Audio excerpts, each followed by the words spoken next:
What's going on, everybody? Welcome to another brand new installment of Renegades Reviews, exclusively here as always on the Casa D18 Studios channel.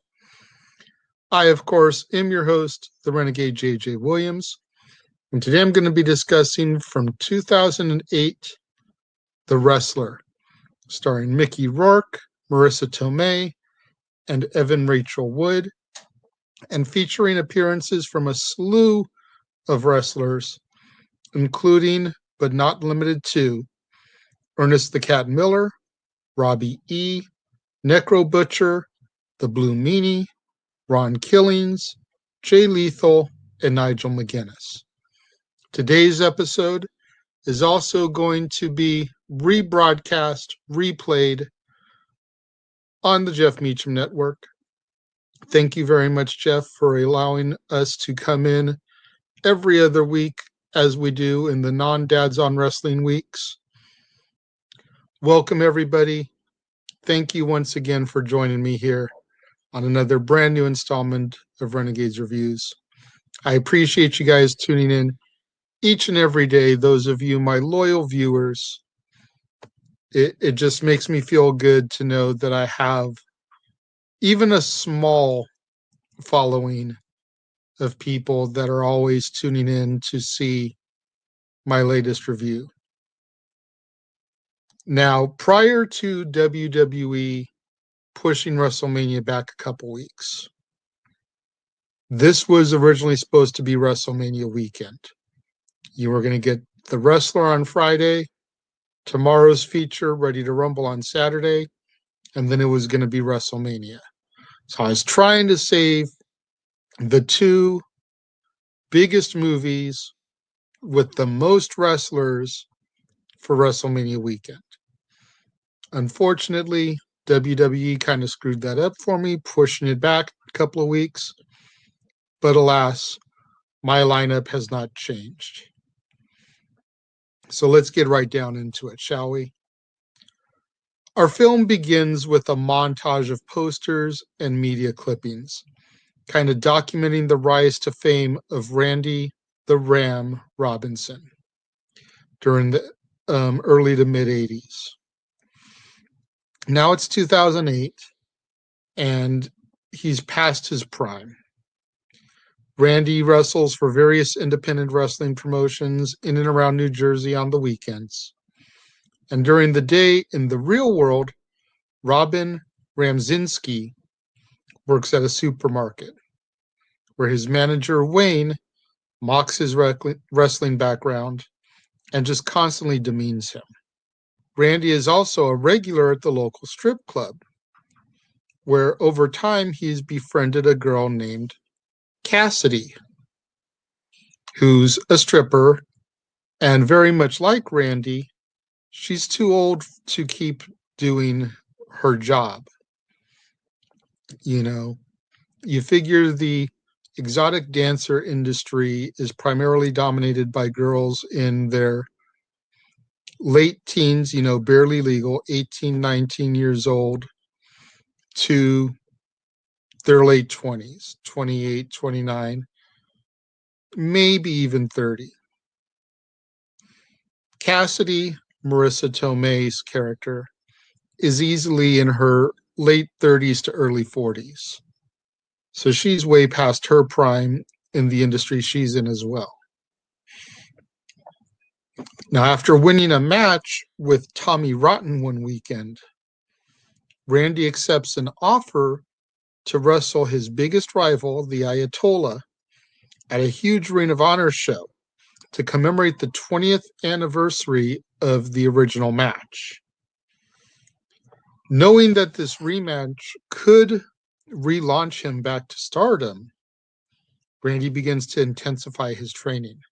He begins taking steroids and just really trying to get that extra edge to make him look and feel good. But after wrestling Necro Butcher in a hardcore match for CZW one weekend, Randy throws up and then collapses from a heart attack. Randy undergoes coronary artery bypass surgery in order to save his life. The doctor tells Randy that he almost died. You barely survived this one. There's no telling what will happen next time. And so he needs to live a more healthy lifestyle. Doctor tells him, everything that you're putting into your mouth, you need to stop. So as if that's not bad enough, the doctor tells Randy that he also can no longer wrestle, as his heart just can't handle that stress, that heavy workout and adrenaline that comes from working a match. If any of you have ever wrestled a match, you understand what I'm talking about. Whether it's professional wrestling, independent wrestling, backyard wrestling, high school, college wrestling, you should understand what I'm talking about. You get into that ring and the adrenaline gets flowing and you start going 100 miles an hour. And if you've had a heart attack, that's just not good for your body. Reluctantly, Randy decides it's time for him to retire. Cancels all his upcoming bookings, including the 20th anniversary match. And he asks his manager at the supermarket for some more hours, try and offset the money he's going to lose by not doing all these wrestling shows. Wayne gives him full-time hours at the service deli. And in the beginning, Randy seems to be enjoying himself. He's being jovial and entertaining to the customers. He throws the salad like a football pass for the guy to catch. He's calling the women hun and sweetie, and just really, really seems to be digging the job. Now, during a visit to the strip club, Randy asks Cassidy if they can talk privately, away from all the insanity and chaos and the noise of the club inside. Now, at first, Cassidy says no, because it's against the rules. But she's known Randy long enough. The people that own the club, the managers, the bouncers, they know Randy well enough because he's a regular. So when he tells her that he's had a heart attack, she agrees to meet him in the parking lot in his van. And during their conversation, Cassidy suggests that he sees his daughter. At least let her know what happened. So Randy had basically abandoned his daughter, Stephanie, when she was a child due to his schedule and all the chaos that comes with being a professional wrestler. You listen to any of the old timers talk about being on the road 300 plus days a year. He basically had no time for his little girl. During his first encounter with her, she rebuffs him. He's very angry and hostile towards him and everything he says. She feels like he wants her to take care of him after telling her about the heart attack. And he's like, look, that's not what I'm here for. I understand you're upset. I just thought you needed to know. When Randy goes back to Cassidy, tell her how it went, she suggests maybe getting her a gift.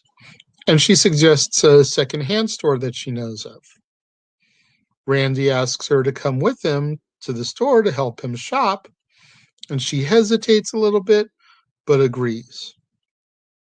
When they meet at the store, Randy asks her, what should I call you? Should I call you Cassidy? Should I call you by your real name? And she tells him to call her Pam, her real name. Since they're out in the real world, away from the club, we can leave the club gimmick behind. Just call me Pam. Randy ends up finding a neon green jacket. Like, this is a tacky jacket. But he likes it because it's got an S on it. And he's like, it's perfect. S for Stephanie. And Pam's like, go with your gut, but, why don't you check this out? And she finds a pea coat. Now, it's New Jersey, and it's winter time. Like, there is snow on the ground. Pea coat just makes more sense. He ends up making his purchase, and afterwards, he asks Pam to go and have a beer with him. But she tells him that, she has to go home because she has a son. He asks her again, come on, just one beer, just one beer. And she was like, okay. They go and they have a beer together. And while they're having their beer, Round and Round by Rat comes on the jukebox. And they begin bonding over 80s rock and how great bands like Motley Crue, Def Leppard, Guns N' Roses all were, and how much fun 80s rock and roll was. And then Randy makes a comment about how Kurt Cobain came along and just killed music.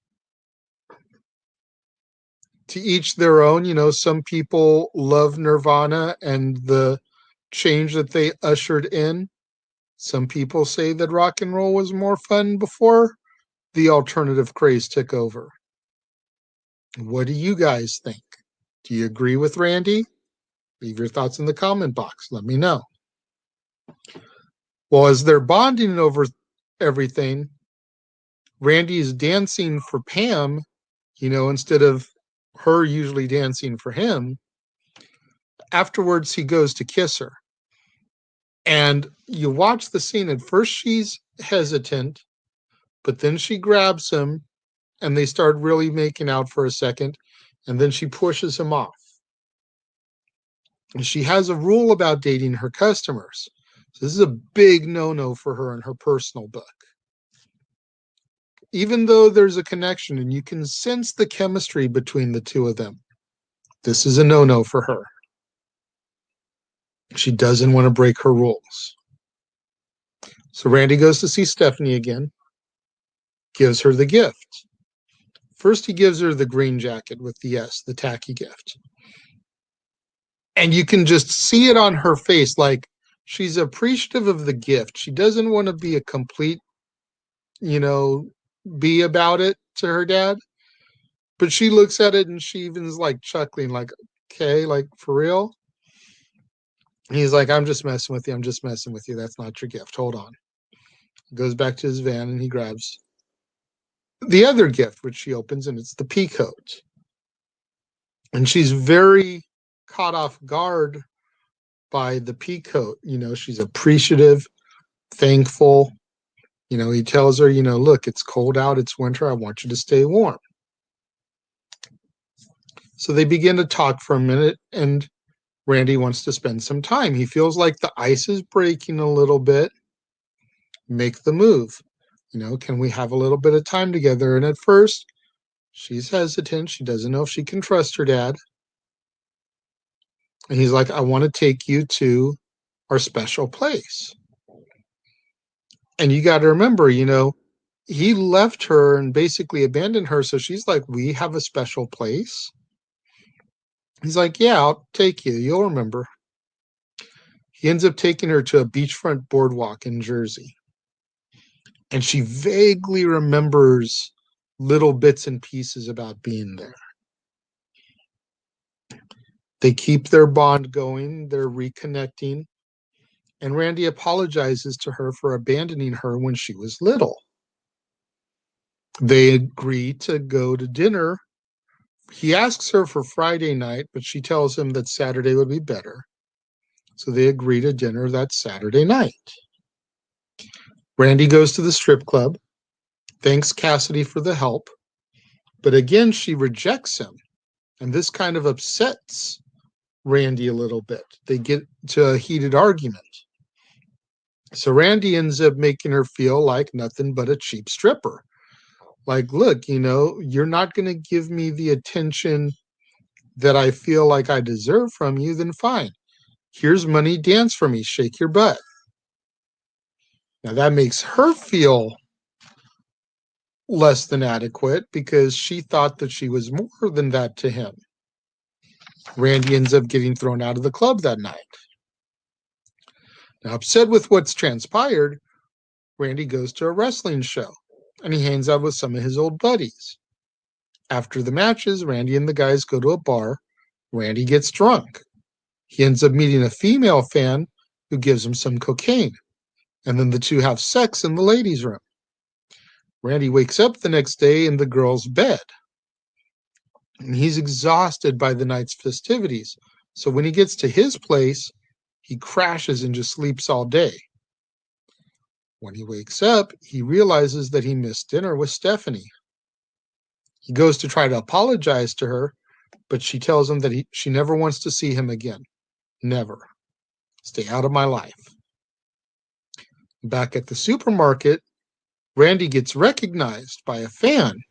And the fan knows that he knows him from something, but he can't place it. When he figures out, because of his persistence, that it's Randy the Ram, this aggravates Randy because the guy just would not let it go. So he jams his thumb into the meat slicer, cuts himself, starts bleeding profusely.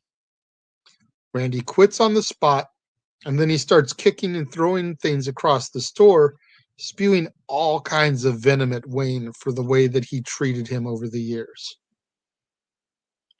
Realizing that the real world hurts him more than the wrestling world, between job harassment, losing in love with Cassidy, losing his daughter again, Randy decides, F it, I'm going to go back to wrestling. Let whatever happens, happen. He calls the promoter, tells him the match is back on for the anniversary match.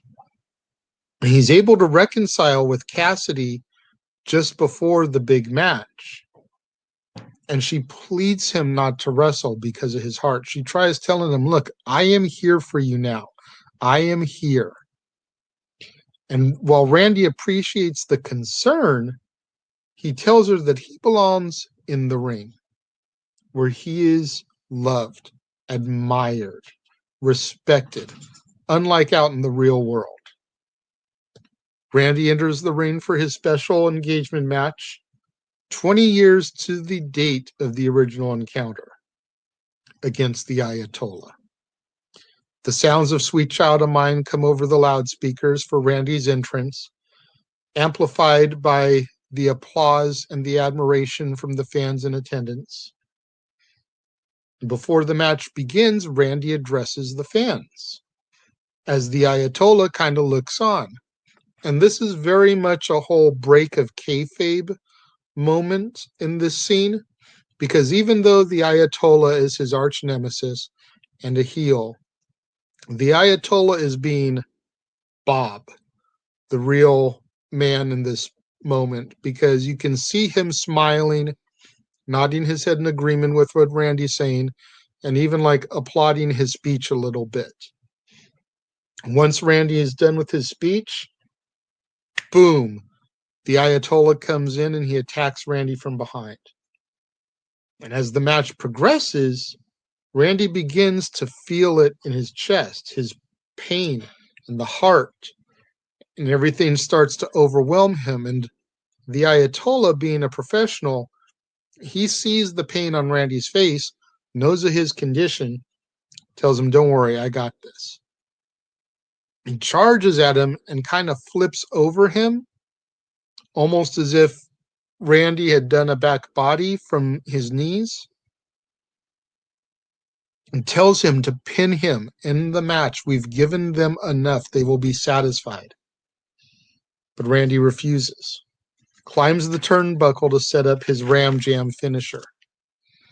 The fans begin to chant for him as Randy turns and he realizes that Cassidy is left.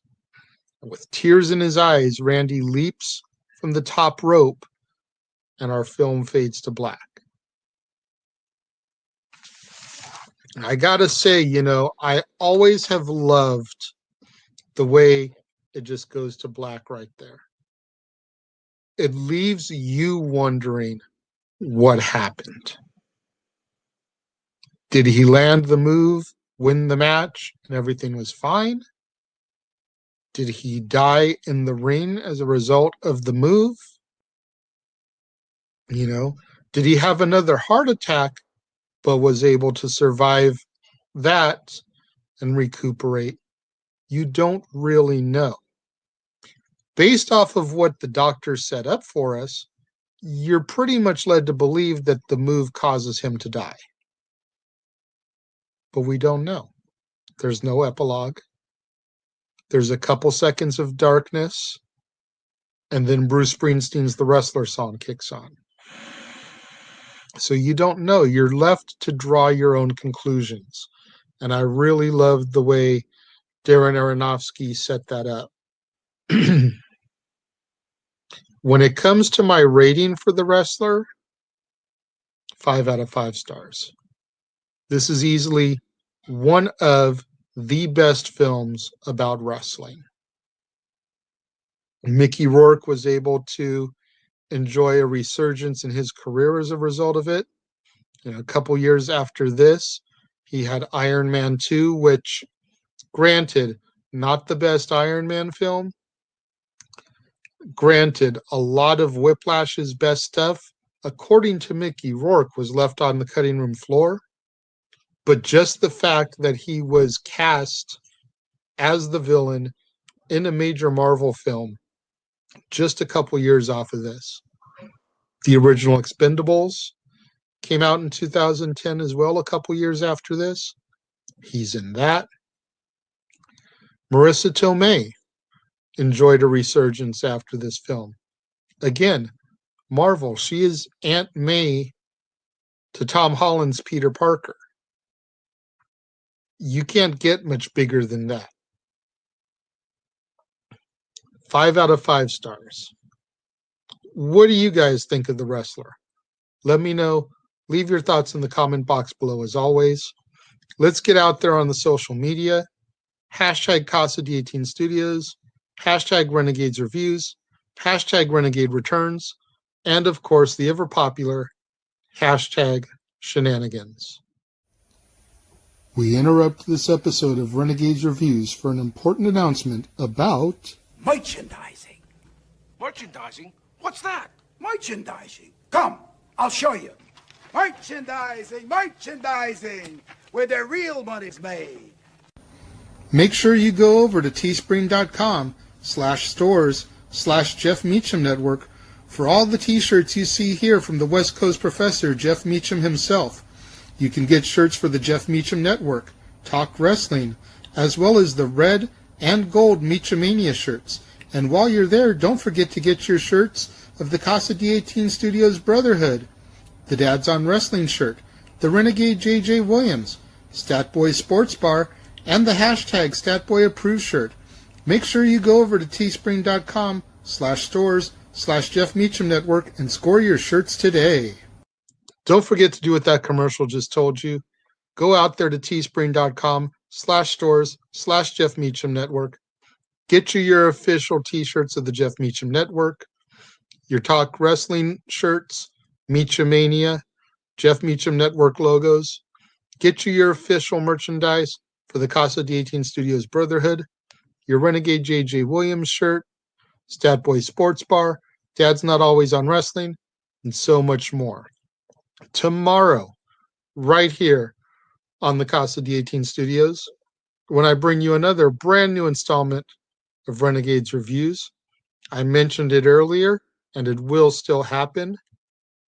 Ladies and gentlemen, let's get ready to rumble. Starring David Arquette, Scott Kahn, Oliver Platt, and a slew of WCW talent. Make sure that you're here tomorrow for that classic wrestling film as well. Thank you for joining me here today on another episode of Renegades Reviews.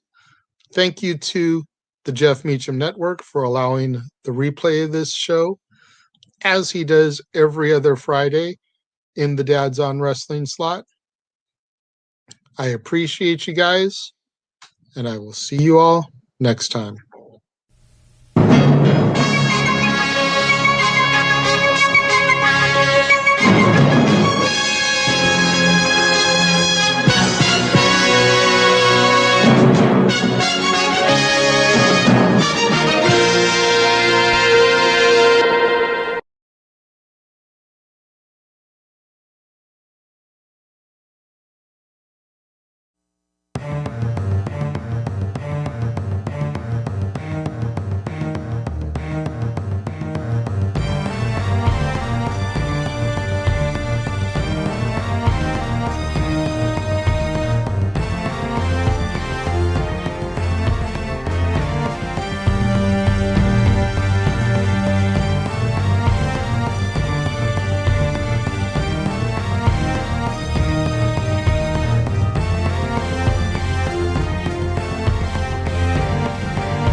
had a dream last night that I had a DeLorean time machine. I was at some exotic locale and it looked incredible. I had the hat, the jacket, the hoverboard.